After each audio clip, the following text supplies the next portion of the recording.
Welcome to Men's Anonymous, the podcast where men can be vulnerable and open without fear of judgment. Your host, Daniel Weinberg, leads authentic and unfiltered discussions that explore the challenges and triumphs of modern manhood. Join us as we break down barriers, challenge stereotypes, and redefine masculinity. Men's Anonymous, a safe space for men to lower their shields and share their inner world without judgment.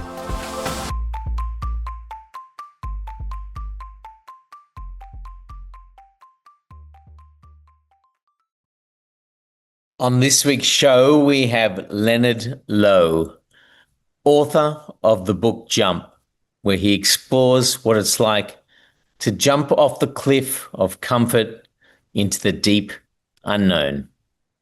Men's Anonymous. Lenerd, welcome to the show. How are you?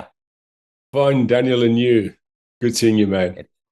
Yeah, that is it's a proper South African accent. You're in South Africa right now? I'm in South Africa, just south of Cape Town in Scarborough, tiny little village right next to Cape Point Nature Reserve. Nice. And you grew up where in South Africa? I grew up in the north, Johannesburg and Pretoria. Spent most of my life there between the two cities. They're quite close to each other. And I grew up in that area, northwest of Johannesburg, kind of born many years there, where cradle of humankind, a lot of old bones were found, very powerful energy in that area. And you ended up in Cape Town in your lifestyle wise, right? Yes. After Johannesburg, I went to, I was in the UK for 5 years in the 90s. I worked there. And with the same group, we went over and started a big insurance group. It's now a big insurance group there. I was young, I was in my 20s, and then came back in a number of years still in Johannesburg, and then came down to Cape Town 2009 to 2013, 14. Right. Okay, so I'm going to set the scene here. It's just for the audience's perspective. Your book, Jump, is one of the first books that got me on my journey, made me have to do the jump and make the jump. And it was recommended to me by another gentleman who was had been through a similar journey, and it was introduced to me as this is something, you can read about this gentleman's journey and it will hopefully give you a little bit of inspiration of what you did. So I'm just going to read the introduction for the audience just to set the scene, and then we're going to deep dive on Jump. So in 2012, Lenerd is living the high life on Millionaires Row in Clifton Beach, Cape Town.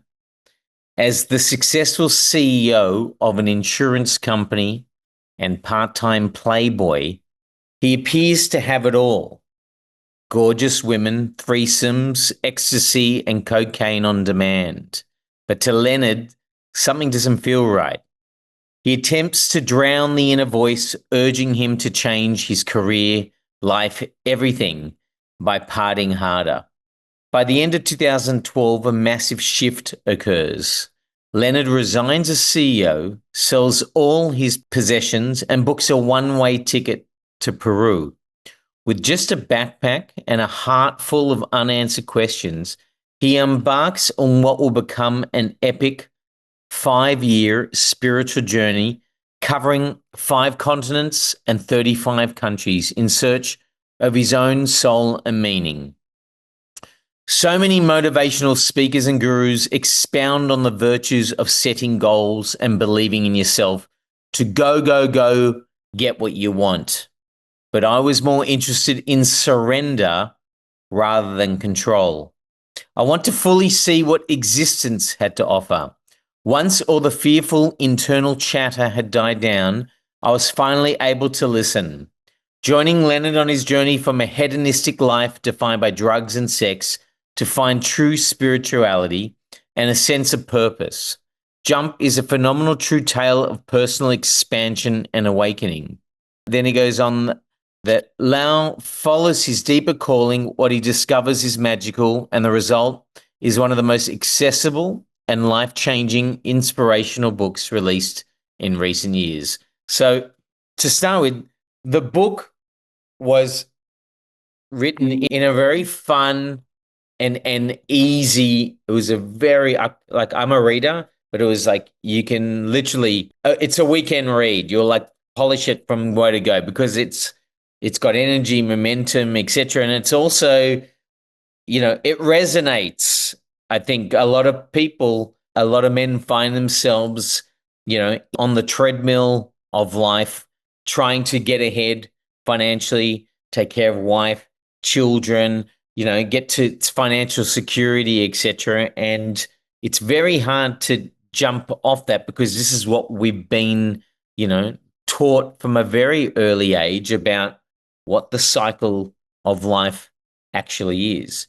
And why it was inspirational was, holy shit, here's someone who, of similar age, who what looks like did all the right things, ticked a lot of boxes, leadership role, financially successful, picking up lots of women, which is something that's like, wow, especially for men who are, let's say, stuck in a marriage that they're being challenged with, and like, oh, if only I had the courage. So, and what I really liked was expression there, but where you said I was more interested in surrender rather than control. So let's start with everything was going, like, from what I recall from the beginning of the book, everything's going your way. I mean, you're beautiful. You're living in a beautiful city.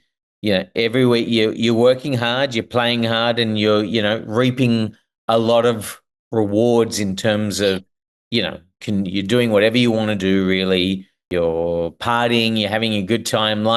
Life's great. What happened?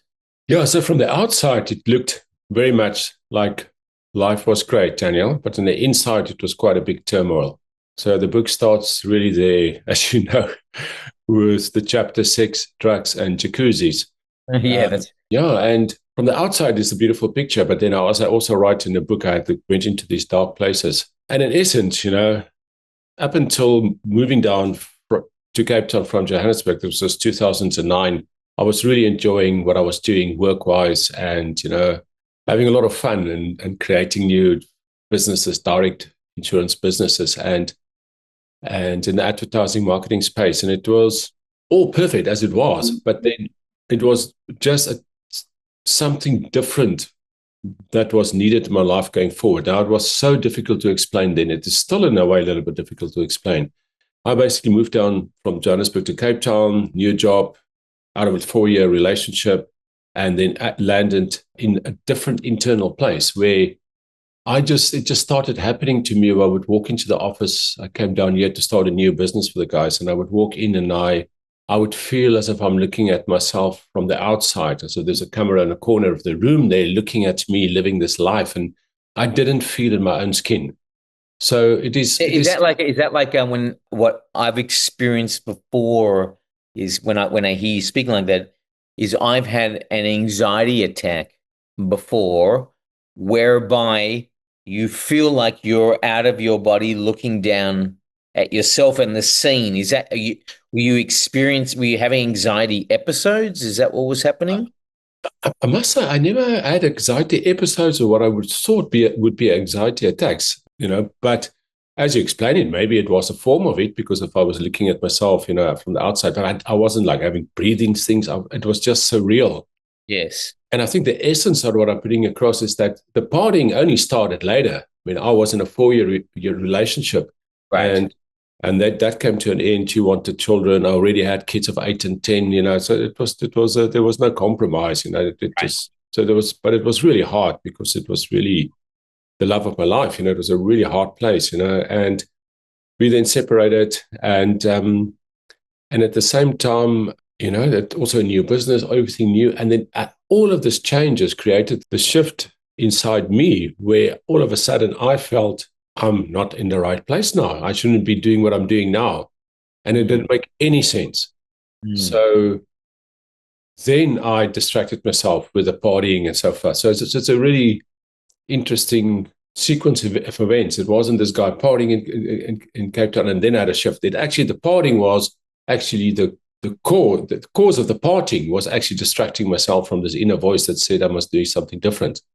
It's a bit subtle, but it is quite an important point. Is that were you able to share how you were feeling with other men in your life, or you weren't at that stage?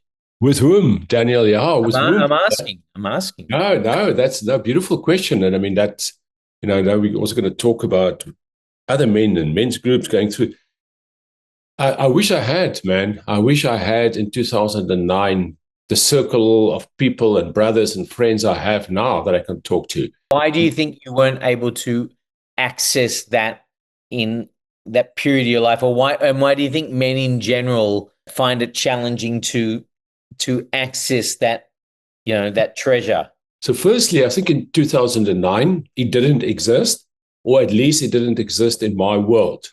Sure. I was living in Cape Town in my circle. So I think both of that is true. I think it's much more now than in 2009. I think there were very little of the support for men available, or for anyone available, but now much more. But then also in my world, imagine I go into the business and I talk about these things to the guys in business. They wouldn't know what the hell I'm talking on. I was also the CEO of the business. The guy running the business. So talking to your team about it. That install a lot of confidence in them in the business. If you feel like, what am I doing here? I shouldn't be here. So that's almost the loneliness of a leader. That a lot of. I read something the other day in America. CEOs I can't remember the exact percentage, but it's like 50% of them depressed, or 80% are depressed, and 60% is an antidepressant. So I'm making up the numbers now, but it is pretty high. So in those regions. So that's it. So there was no one to talk to, because the business environment I couldn't. And then in my social environment, there was also no one really, because there was no one doing these things. There was no one doing any work in men's work or men's groups, or so I had no access to any of that. A lot of my male friends were in Johannesburg. I didn't really make a lot of male friends in Cape Town. I made a lot of women friends. Yeah. Not so many male friends. And then the women, we were really just, partying and making love, having sex, sitting in a jacuzzi, looking at the sunset. And see, but when you read that doesn't sound so bad. Yes, but if you read and other parts in the that same. Oh, of course, I'm being facetious, but what I'm saying is, when people read that, they're like, yes. Lenerd, what's your problem? You're like, have these amazing women every weekend, and you're a CEO, and you've got everything. Tell me the turmoil when you describe the turmoil, because there are a lot of people who are aspiring to be or achieve that situation. So what I'm asking you is, you say on the surface it looks great, but deep down inside it's not so great. Explain a little bit the turmoil and how you actually felt inside. Exactly, brother. Yeah, beautiful question. Yeah, so in that first 3 chapters, I talk very much about this beauty of the sunset and a jacuzzi, but then I also very quickly then drop into the dark inner world that I was in and the turmoil I had. And a big part of the turmoil was that something shifted. I had a beautiful past in the way I explain it is my personality and my soul were in a past. I was doing what I was needed to do, business and stuff. And then it was time for me at, let's say, the age of 44, 45, I think I was roughly then, to be doing something else. And the soul whispers were there telling me that, but it didn't make sense for the personality and for the mind. So it was, and that creates almost a split in the personality. So that becomes like, you're really torn apart. So you've got a strong inner voice saying to you, you should totally change your life, do something different. It doesn't make what you did before. And sometimes people get that wrong. They say, I jumped out of corporate life. Corporate life was bad, and now I jumped, and now I'm in a good place. It's not at all. The corporate or business life for me was really good. I had a great time. But it got to a point in 2009, Daniel, where those paths split. My soul was saying, this is now a new route you need to go on, but not saying what is that route, just saying there's something new you need to do. But the personality was still on this path, because everything I studied for, everything I worked for, as I said in the book, studied like 3 degrees at university.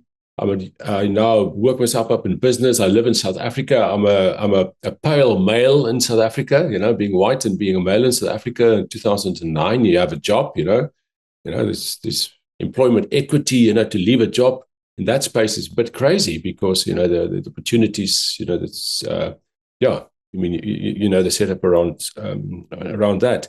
So the mind was going, but why would you want to change, as you say, this beautiful picture? Plus, you've got also this thing happening with, being now single and being this playboy lifestyle and all of that. And that was really, really hard because I couldn't work it out. My mind was struggling with this context. In the meantime, I was still having to be in a business. Mm-hmm. So, but in a business, Monday to Friday, at least you're busy. But then Friday to Sunday, you're on your own or you're there, So if you just sit and think about it, which is probably the best thing to do, to just sit and think and feel into it and then decide. Yeah. But what do? We hear the calling and we try to distract it. We say no, we distract it, So one way of distracting it, or a few ways, was what I did, the sex, drugs, and jacuzzis. How long was this period of something's not right? The split, as you describe it. How long did you have to live like that until you decided to make a call? 4 years, 2009 to December. 4 years like that, in that turmoil. Yeah. It started in 2009. The voices were softer. It was just like there's something off. By 2010, it was getting louder. You shouldn't be doing this.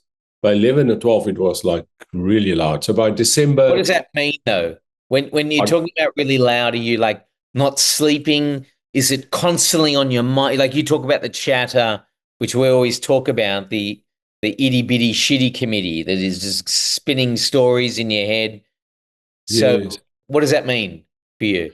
It felt I was totally not myself. I was feeling almost as if I wasn't in my own skin. So I must say I wasn't sleeping badly. I always been sleeping. Whenever there was things go tough, I always sleep well. Thank God, grace of God for that. But I was going through becoming from being a very confident guy, I became very insecure, very uncertain about myself, because now I knew what I did before and I was good at it. And now I got to the space of like, there's something out here. And that made me really doubt myself, become less confident. Also not the business was, obviously also affected, not doing really that great. I was getting bored with the business of what I was doing because it was just a copy paste of a previous business that I was doing for people. And it was like, oh man, this is boring. Yeah. And I had this voice that got louder and louder up until December 2012. So this is basically 3 years or so, 3-4 years. It just got to a maximum, when I had what I call my crashing Clifton Beach walk, which I can expand on if you want to. Yeah, please do. Explain. Yeah, so December 2012, which is interesting. Then later when I was in South America, I came across the Mayan calendar, and December 2012 was actually a profound time in the space of humanity and in the timelines of this planet. But we can get to that later. But December 2012, I was at my place. I was like on Clifton, staying at this one house behind, 2 houses behind from Clifton Beach. And I would just walk down the steps and I would walking on a Saturday on the beach. And now, I don't know if you've been to Cape Town, if you've been to Clifton Beach, and the beauty of it. If you walk on that white sand, it's like stunning. white, white, and the sea is this. I can see the sea from here. It's like this azure blue, and then Table Mountain is up there. This majestic Table Mountain, and then you've got Lion's Head over here. And so I'm walking on the beach, and I'm looking at all of this, and I can tell you what. Explain to you exactly what's going in my mind. So I'm looking at all of this and I'm going, okay, this is like a brochure in a tourist magazine. Okay, this must be beautiful. I can see that logically this is beautiful, but I can't see the beauty in it. So it wasn't as if my breath was taken away and I was just there for an hour or two, like 2 minutes became 2 hours at all. I was there for 5 minutes and was bored out of my mind. So I walked for 5 minutes and I was like, I'm pretty bored. And I look around and, okay, I can see, people can see this is beautiful. I didn't see the beauty. And that's when I knew I was fucked. Mm. You feel me? Absolutely. You were numb. I was numb, brother. And that realization hit home, that like, if I can't even see the beauty in here, and I'm bored. I'm so disconnected. I'm so numb. I'm in pretty deep shit. But you weren't doing any therapy or anything like that at the time. No. I suppose I also grew up in this space with therapy. It's like, okay, but I'll tell you what, I did see one. I went for one session at not a psychiatrist, similar. Because my friend said to you look a bit dark, go and see this lady. And I went to see her. And, that is once again such an indictment to these professions, because I had a session with her and she was asking me some stuff, and she just, had a little elephant there. Is this elephant evil or not, whatever. And then after it was basically, okay, you're not clinically insane. Okay, goodbye, bye-bye, enjoy your life. Fuck that, Maybe I wasn't clinically insane, but I was in deep, deep trouble.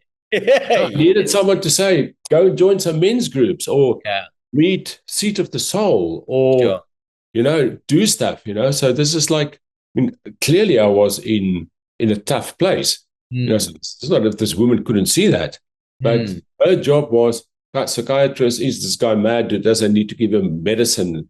I'm just happy she didn't give me any fucking antidepressants or anything, because I had a big thing about it. I was taking a lot of other drugs, but I didn't want to take any antidepressants. So so that was the thing. Okay, cool. So afterwards I was like, years later, I was like, wow, man, God, it's like, it's actually crazy.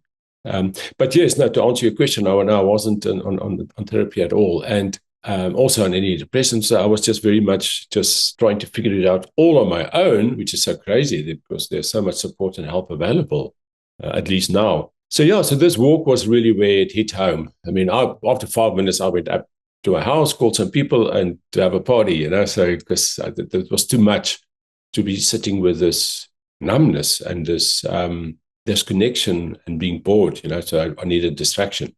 However, the message hit home.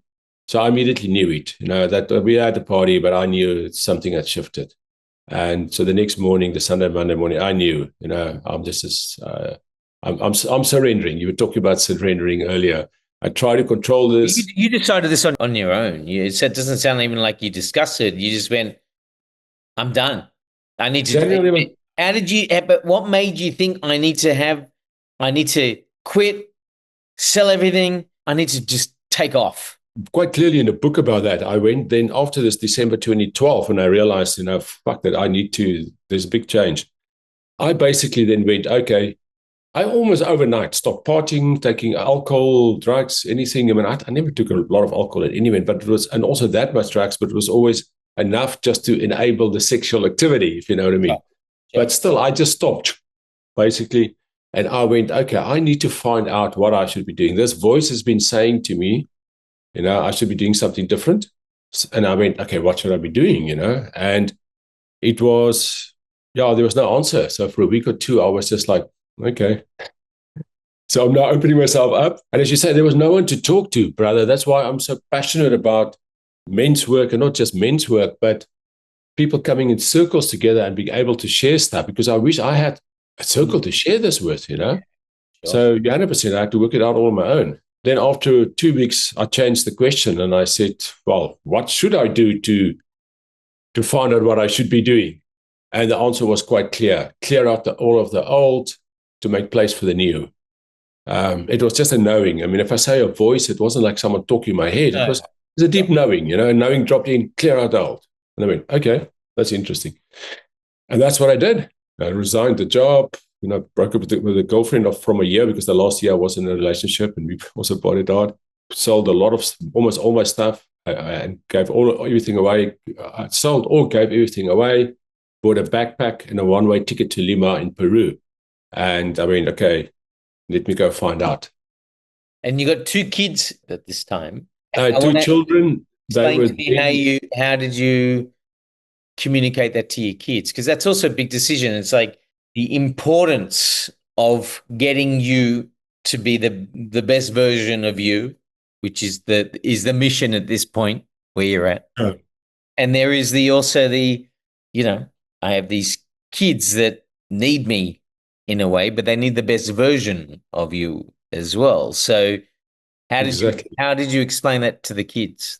And you'll see not just that explanation, but the next 5 years I was around the world was also key part. The children played a key part, and a key, very, very tough aspect of this whole thing was exactly my kids and the relationship and the space with them.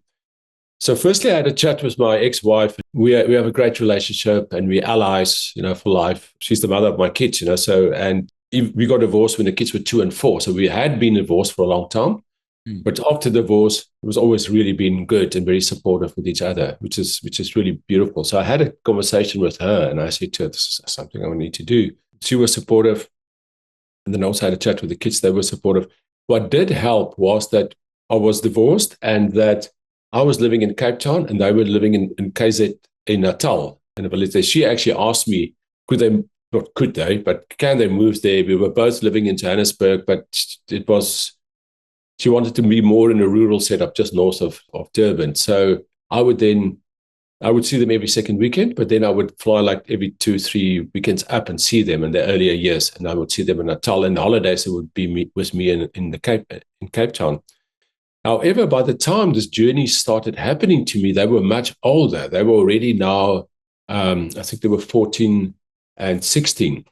And I was going less to Durban and Natal to see them because they were so busy. They had busy lives. They're doing sport and they had to study for exams. And so I was only in event not going up so much. They were coming for holidays to me, but not so regularly up there, and mainly because of them. I even though the crazy party time, I always, whenever they would come to me, I wouldn't party at all. There were no women at my house. There were no party. I would just be with my kids for 2 weeks, even through this crazy storm, so that was always a big priority for me. So that made it easier, Daniel. The fact that they were older, I think whether 8 and 10, I think that would have been tough. But the fact that they were older made it easier. However, the first year was really tough because the first year I was in South America and the plan was always then, I didn't know how long I was going to go. I thought at least 3 months, but maybe a year. But it was, I would get them out for holidays to me. But because it being South America, the Soccer World Cup was happening, my ex-wife was a little bit nervous of them flying on their own to South America. I was super nervous flying to South Africa after 3-4 months because I knew I didn't want to stop my journey. I realized I had to at least do a year. So that first year was extremely difficult. I had to make that call. And I called them and I called, my son was pretty like boys are. They were pretty okay, cool. My daughter, a bit more close, she was a bit more, I understood from my wife that was a bit more challenging, tender for her. Yeah. And then I had a chat with her. And then this beautiful 13-year-old, 14-year-old just said to me, sure, I was getting emotional, saying to you, Daddy, I'll miss you, but you must do what you must do. It's important to look after yourself, and and as this is the right thing, this is the right thing for you. At the age of 13, can you believe it? On a phone from South America to Durban, or Belito, just north of Durban, and so that was really tough. But it meant I didn't see them for that year, and it was really, really tough. I then did see them December. We met in Europe, Christmas and New Year. My wife, ex-wife, and her husband was also there. We actually spent Christmas together, all of us. And then they traveled with me for 2 weeks. And then right through the 5 years, they would come and visit me every school holiday. And we would backpack, stay in hostels and backpack, for 2-3 weeks, seeing different places of the world.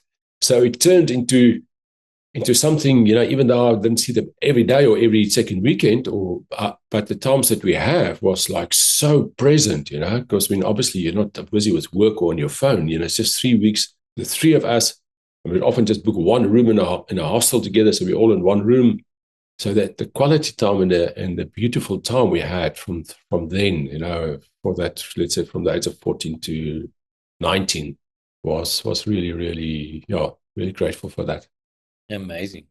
Okay, so tell us about the journey. You made the big decision to take the big jump. Now take us through the journey. Like, you say I booked a one-way ticket to Lima, Peru, but what's the plan?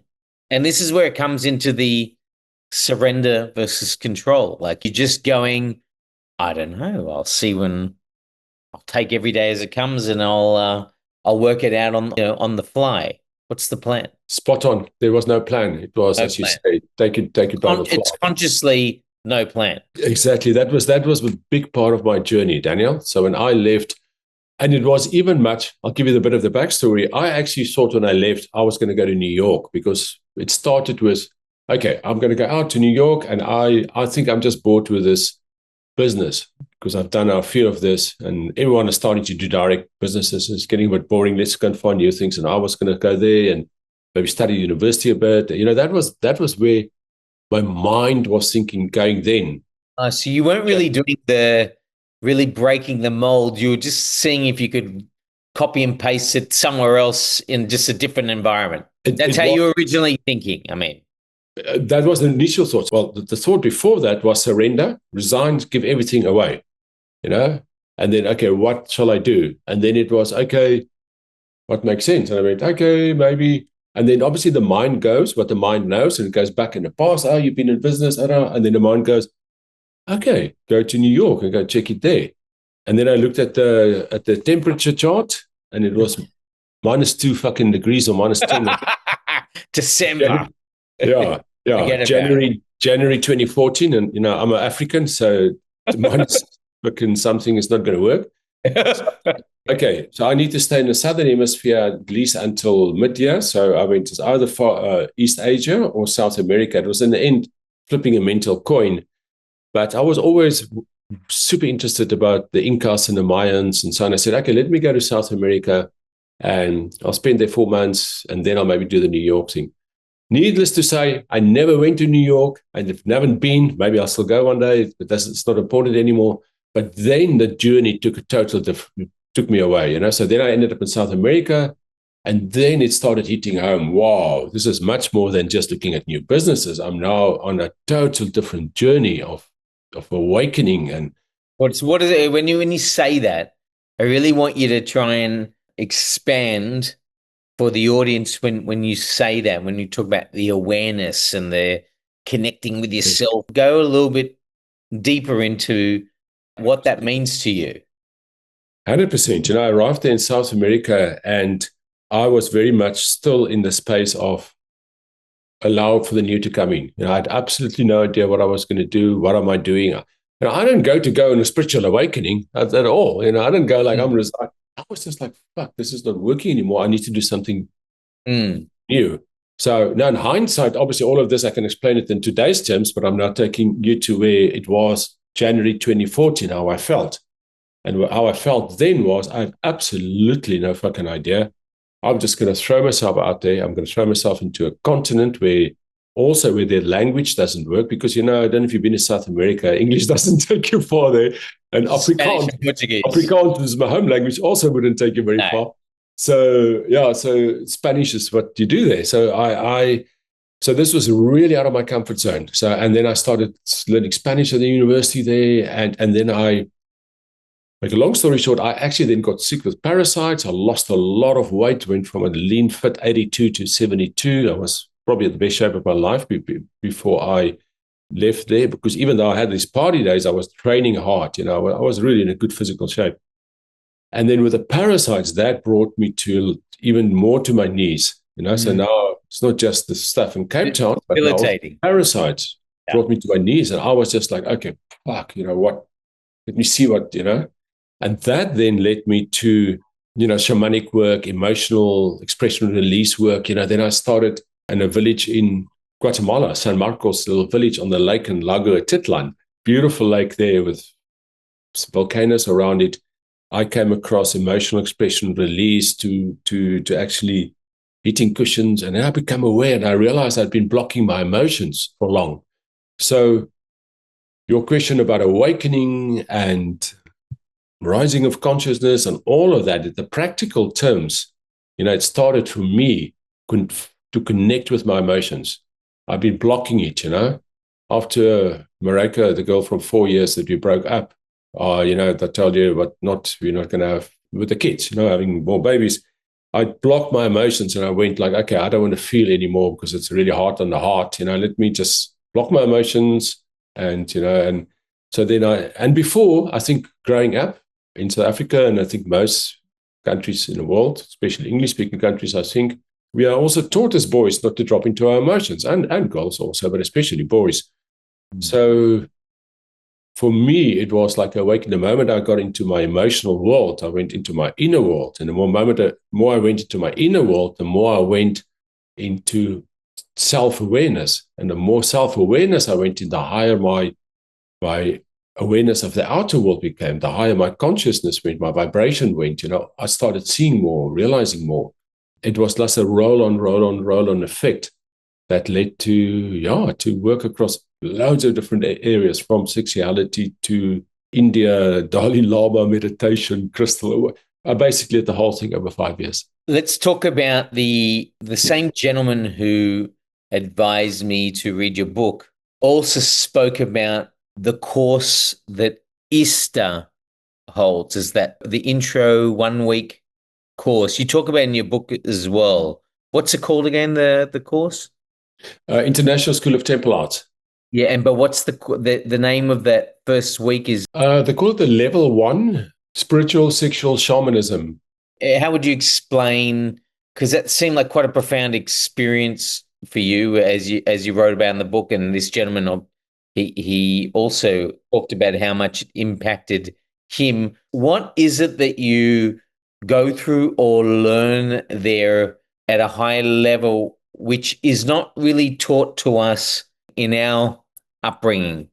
Why is it something that seems like has such a positive impact for both men and women to come into their male and female energy, which is what I got from the explanation of like really understanding the masculine and the feminine, etc.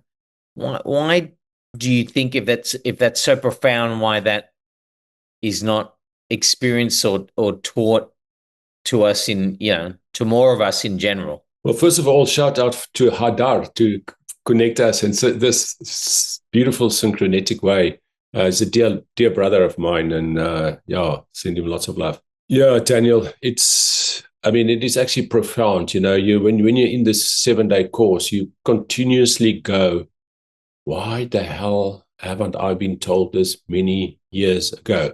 Why in high school, primary school, university are we not being taught these things? It is such basic stuff about our being, ourself, our personalities, our interaction with other people, that is just like basic stuff. We learn about algebra and English and geography, but we're not getting taught about any of this, which is insane.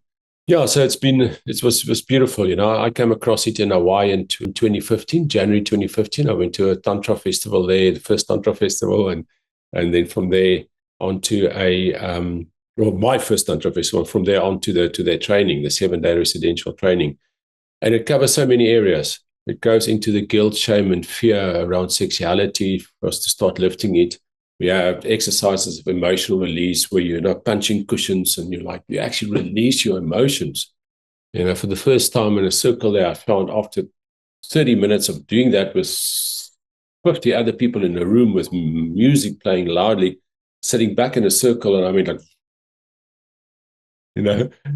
up until then I've heard you can take energy, you can feel it in your hands. And I was a left-brain guy. I studied law, I studied business, economics, all of that. And I was like, unless I can feel and touch it, it ain't real. I know it sounds crazy now for me to say, but that's where I came from. I really came from that. Yeah. So when I sat in that circle and I went like, fuck, I actually shared in the circle. I can feel it, even doing it now, I can feel this ball of energy between my hands, So it just brought that home, for example, that can drop into your emotions. In a moment you drop into your emotions, your emotional body can start vibrating. It's not just a physical body. We've got an emotional body also. We've got an erotic body, we've got a light body, a dark body, so much, and then it's just, if I say awakening, what I mean is we awaken to these things. If we think we only got this body, then it's one level of awakeness. If you become aware of the other parts, then your level of awakeness increases. And with your emotional body vibrating, also so much easier for your sensual and erotic and sexual body to vibrating, and also so much for you to not just yourself, but with other people feel the connection, and with nature feel the connection. It brings you so much more connected to life and to the world. And if you take me back to the Clifton walk where I couldn't even see the beauty. Now imagine the jump for me 1 year later from that guy on the beach, now sitting there like shaking, vibrating, and feeling everything around me, So God, the universe got my attention.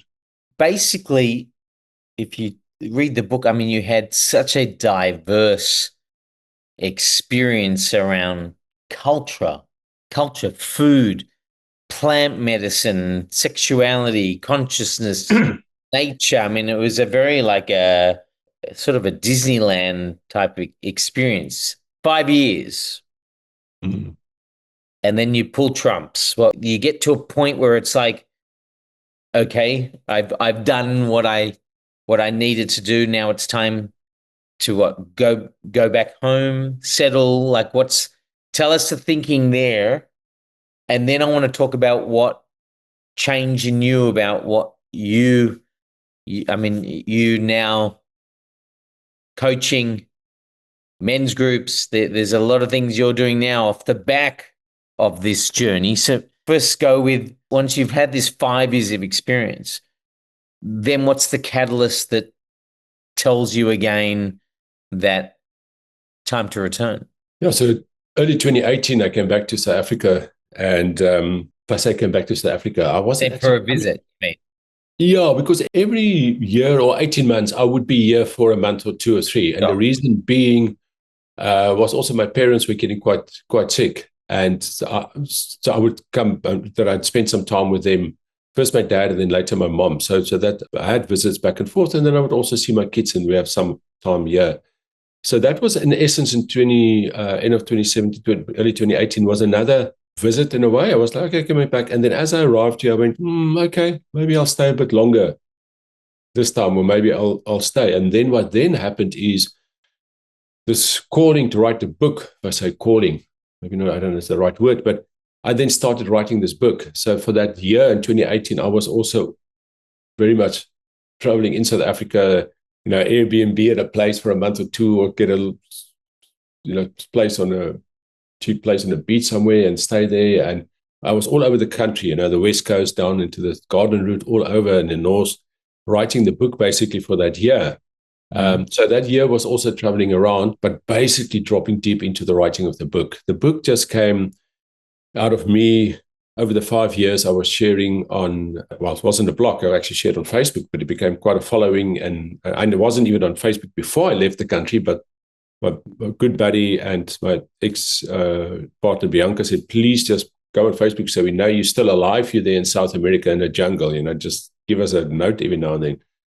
So, but that was a beautiful gift from them, because I then started sharing on Facebook some of these stories. I mean, I was talking about masculine and feminine integration after my first, festivals, Hawaii and Easter's there. And this became, I started writing. I didn't realize it, but this became me starting to write, because now you have to formulate the words and I put it up there. And I was writing about complex concepts like that. And I was also writing about ejaculation and orgasmic mastery for men. So I became in a way a writer. And then out of that, people were saying, oh, wow, I just later on, people were saying that. And I started feeling later, wow, I think this could be a book. So I was just following the breadcrumbs. Sure. In South Africa, writing the book, and I'm still following the breadcrumbs and writing the book. Then the big book got published. I was very blessed that it was traditionally published in all the bookstores in South Africa, also on Amazon, Audible, everywhere. And then out of the book, people were starting to asking me questions about things. And out of that, it led to more men's work. And so short answer to your question is, it wasn't planned at all. It was just following the breadcrumbs, surrendering to life, in a way. Before, as the one guy in my Boga journey said, the facilitator, before I was living life, and now life was living me. I landed in South Africa, traveled around writing the book. The book got written. People ask questions about the book. I give some thoughts or guidance on it. It expands more, and I'm just following it where it's going. And I'm still today, you're a coach, personal, like you do personal coaching, one-on-one coaching. And what do you focus on with coaching? What the men who come to you, what are they predominantly looking for, would you say? So I do broad, like what I call a 3-month mentorship, which is actually on everything, the physical, emotional, erotic, mental, all of it, because almost like in a way, a shortened version of my 5-year journey around the world in 3 months, to take people through that. So that is something I also do. But then what I also do is, and I mean, I never saw this coming, Daniel. So I didn't go like, I'm going to work with men. That if you asked me that 10 years ago, that's the last thing. If you said I would be working with women, maybe, but Yes. but I would have never said that, brother. But it's just so beautiful, So now what as I say, I talk broadly all those bodies, but I also very much love doing or specialize in is also the sexuality part with men. So expand on that. What does that mean? Yeah, so a big part of it is I do, for example, these 21-day journeys with guys called Orgasmic Mastery, 21 days. We don't ejaculate for the 21 days. You don't watch porn for the 21 days. You have a morning routine of a bit of breath work and gratitude sessions. Before looking at the phone, first hour, you don't look at your phone, and 1 or 2 other agreements. And then, in essence, those 21 days take them to become, orgasmic mastery. They learn that orgasm and ejaculation are 2 different things. You can become a multi-orgasmic man. But much more than that, they learn self-love. They learn how to self-pleasure themselves, masturbate without even going straight to the groin. You can just touch your arm and think how beautiful your arm is. They learn what are the areas in your life that you're losing energy with, be it pornography, social media, XYZ, watching too much news, anything, So it leads to the deep journey within. So I call it orgasmic mastery, but it's actually a massive deep journey within. And a lot of guys realize it's much more than just the sexuality part.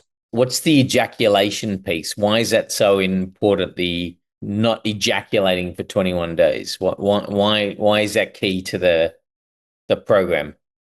So most men are addicted to ejaculation. And, it's a strong word to use and a strong term, but that's just my belief. We often ejaculate because we're stressed.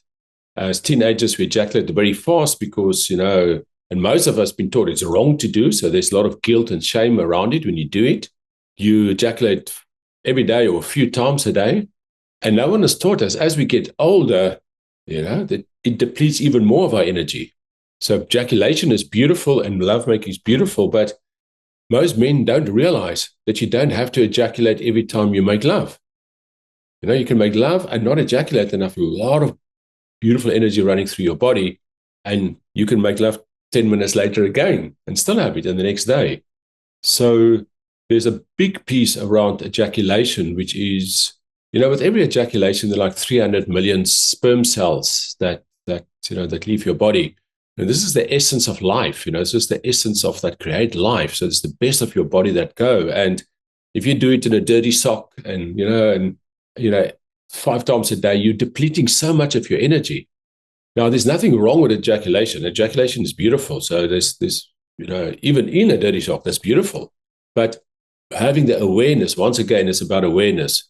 Is it good once a week or is it good 7 times a day for my body and how I feel? And once you get to feel your body, you realize that, wow, after 2-3 days of not ejaculating, my energy shoots up. And maybe my frequency is more once a week or once in 3 weeks or once every 3 days. So there's a big body hack that's associated with it and energy levels. And there's also lovemaking, If you make love with your partner for 2 minutes and ejaculate as opposed to for 20 minutes or 2 hours, the connection in not just the pleasure, but also the heart connection with her is so much better. And her enjoyment is also so much better. And it also increases the heart connection, with the partner. There's so many benefits to this, Daniel. And the crazy thing is, so I came across it actually 20 years ago, just a year or 2 after I got divorced with this love of my life. We made a love a lot, and I started becoming what you would call a multi-orgasmic man. But there was no one to talk to. You couldn't really say in the boardroom, guys, how often do you ejaculate when you make? Obviously men don't. Oh, I remember in the book you were talking about having sex for 3 days and not ejaculating until the end of the weekend. Yeah, it's like exactly. You're like a Yoda. Exactly, and that's it. And one doesn't even have to be. Anyone can do it. But but yeah, there was no one to talk to because I was, as you say, only on a Sunday night ejaculated. But I can't really in a boardroom say, guys, do you also? I mean, obviously it's not going to work, probably get fired or something. But then when I went around the world and I ended up at that first Tantra festival in 2014 in Hawaii, and then I came across other men that do the same, and I went, oh wow, this is an ancient practice. Taoism and Tantra from 3,000 years ago. This is not new. This has been there for many years. Somehow my body remembered how to do it. So I'm just blessed, it's just grace of God. And then because then in the Tantra circles, then I realized, wow, this is actually a practice that exists for long. I've just been lucky that I've been doing it for 20 years. And then from that place, once again, people ask me questions, and now I share that because I just want to. And I don't want to persuade anyone to do it, but I just want to make everyone aware that this exists. Before we finish up, tell me what happens at a Tantra festival? It sounds like everyone just gets naked and has lots of sex, but I don't believe that's what happens at a Tantra festival. No, not at all. I mean, I suppose you can if you want to, but what is a Tantra festival? So Tantra Festival, my first experience of a Tantra, maybe I'll give you my experience as I arrived there in January 2014. And there was an ecstatic dance. And then at the door in the evening, it says, no alcohol or drugs allowed and no talking on the dance floor. I mean, how the fuck am I going to dance with at least having one beer, And I mean, okay. And then everyone is sober, everyone, not even weed, anything, And it would just be dancing and enjoying your body, and you can fall on the ground and roll around and stuff that in clubs people will think you're crazy. So it's just full expression. You can be yourself and you can be in a moment.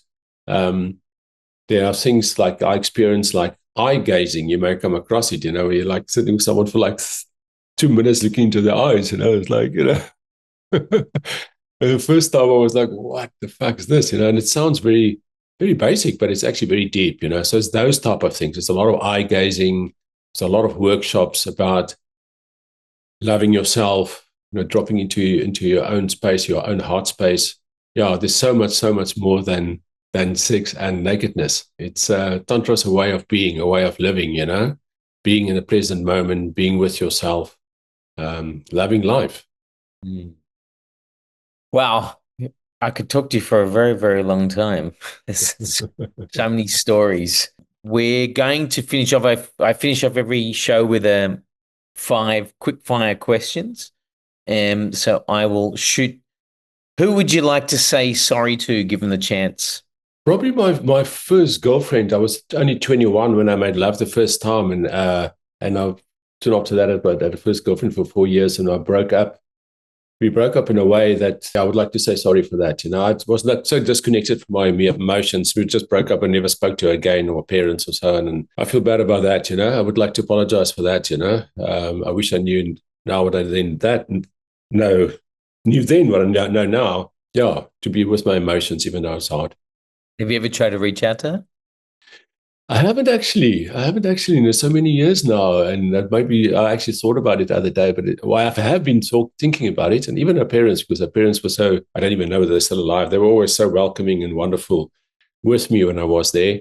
And even a year after we broke up, I thought I was going to call them and say, "Hey, thank you for your hospitality." And I never did. And I mean, maybe you never know. Maybe I'll bump into them, or maybe they'll listen to this, and then I can say thank you and sorry. What are you proud of being or doing in your life? I'm proud of eventually, at least, always listening to the voice, the inner voice of my truth. I'm proud of, like the jump from, when 2013 I made, and also my divorce, that I struggled for the last few years before I eventually did it. And it was the best for me. It was the best for Diane. It was the best for the children, So I'm proud that I eventually, sometimes distract myself, but I eventually do listen to my own truth. I'm very, very, I'm very authentic with myself. Amazing. When did you receive kindness while needing it most and expecting it least?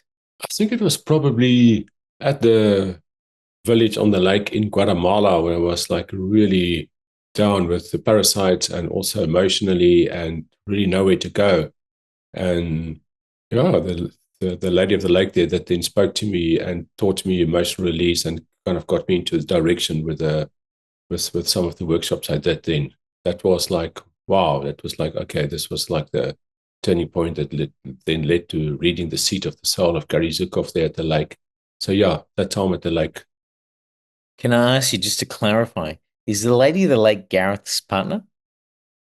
Yeah, it is actually. So Yeah, the winter. And I mean, that's the lady of the lake. Okay. yeah, Now yeah, put that's it so together. interesting. And that, I mean, I wouldn't have even thought about that before if someone asked me or so. But as you asked me that question, that's what came up organically just for me now. I went, wow, that time at the lake was really the time that I didn't expect any help there. And I was pretty much broken and almost like, I think I said in my book, fixing Humpty Dumpty and putting him back on the wall again. Yeah, so it's so interesting. Yeah, it's meant to, beautiful being. Oh my God, amazing. What did your mother or father teach you that you frequently remind yourself of? Yeah, it's probably my dad. I think both of them to be in the present moment, but then specifically my dad to what is in front of you, what you're doing it now, what you're doing now, to do that at the best of your ability and to just to be with what you're doing now. And yes, future plans are cool, but just be with what you do now and who you're with present now as much as you can. It's a presence. I think present, yeah, very much present and enjoyment of life, to really enjoy the small things in life and be present with yourself and nature and other people. Amazing. And finally, Mr. Jump, what is your superpower? Not being able to ejaculate for 21 days in a row. I'm actually now. And it's a superpower, let me tell you. When I was reading about you having sex for an entire weekend, and it's for hours. It's not like a little muck around here and there. It's like hours of love making, as you describe, and being able to hold on. That's a superpower. I don't believe most men have that power. That's a superpower. I think you can learn it maybe, but it's a superpower. Well, maybe you just answered my question for me. I was going to maybe a bit more esoteric. I don't know, but actually, give me your esoteric answer. But I think I think that's a superpower. No, I think, and by the way, I actually today on 106 days of not ejaculating. 106. 106. You made love in between those 106 days. I have, yeah. The last time was 23. Not the last time. The last time I ejaculated was 23 February, in Misty Cliff, just around the corner. And the reason I remember it, anyway, we had a workshop a few weeks ago and it came up, semen retention. I went, when did I last ejaculate? And I actually counted it back now. It's 106 days, and I haven't actually planned it to be that. It's just that it's flowing with that. I have made love in between. I do self-pleasure regularly, masturbate regularly. And I also have the wet dreams. But in my wet dreams now, I breathe the energy up so that it's not wet. It's a sexual dream, but actually it's so automatic in my body now that I just dream it up. And the other day, I actually had like ejaculation, genital orgasm, but it wasn't, when I felt down, it wasn't wet. So no semen came out. So it was a full genital orgasm without the ejaculation, which is just this proof point that, the orgasm and ejaculation are totally two different things. We don't know that really as men. So I don't know, maybe that's a superpower. I don't know. I'll put that down as a superpower. Yeah, let's put it down as a superpower. I was thinking business days, I Forget about business. That's really work well with people and I can get the best out of people. I think that's a superpower. But maybe this one is more of a superpower. Let's go with that one. It's a superpower. Lenerd, thank you so much. Appreciate it. I'd love to continue the conversation. Honestly, loved your book. I highly recommend anyone who's listening to go read the book. It's a very fun, inspiring. It will open your mind to what's possible and this concept of surrender v control. But thank you so much. Thank you, Daniel. I love this chat. It was beautiful, so organic, so easy, and so in flow. Thanks, brother. That's it for this episode of Men's Anonymous. Thank you for listening. For more information on the Men's Anonymous podcast, including resources discussed in the show, visit mensanonymous.com. Join us next time as host Daniel Weinberg provides a non-judgmental space for men to voice their innermost feelings and thoughts.